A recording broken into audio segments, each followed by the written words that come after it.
Hello guys, তো চলে এসেছি আজকে আমরা নাথুলা বেড়াতে। তো এখানে এসে আমার জীবনের একটা অনেক বড় ইচ্ছে পূরণ হলো। হ্যাঁ, আমার খুব ইচ্ছে ছিল এরকম বরফ দেখবো, বরফ নিয়ে খেলা করব। তো ফাইনালি সেটা পূরণ হলো। আর এখানে আমার দাদা খাচ্ছে এখন সামোসা।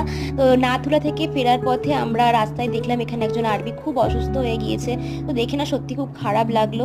তো যাই হোক, ওখান থেকে চলে এসেছি এখন আমরা বাবা মন্দিরে। আর এখানে এসে দেখছিলাম একজন আর্মির মৃত্যুবার্ষিকী উপলক্ষে সকল দর্শনার্থীদের এখানে মিল দেওয়া হচ্ছিল, কচুরি, পনির সবজি, অনেক ধরনের কিছু মিল দেওয়া হয়েছিল। তো এখান থেকে খাওয়া দাওয়া করে এখন আমরা চলে এসেছি ছাঙ্গু লেক বেড়াতে। তো দেখো এখানে ছাঙ্গু লেকের ভিউটা কি অসাধারণ সুন্দর, আমাদের তো মারাত্মক লেগেছে। আর সারাদিনের ট্রিপ কমপ্লিট করে এখন সন্ধ্যেবেলা চলে এসেছি আমরা এমজি মার্কেটে ঘুরতে। আর এখান থেকে এসে খেয়ে নিচ্ছি মোমো।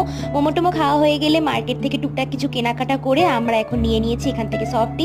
তো সফটি খেতে খেতে এখন আমরা যাচ্ছি হোটেলে। তো ব্লগটা ভালো লাগলে অবশ্যই লাইক অ্যান্ড চ্যানেলটা সাবস্ক্রাইব করে রেখো। বাই।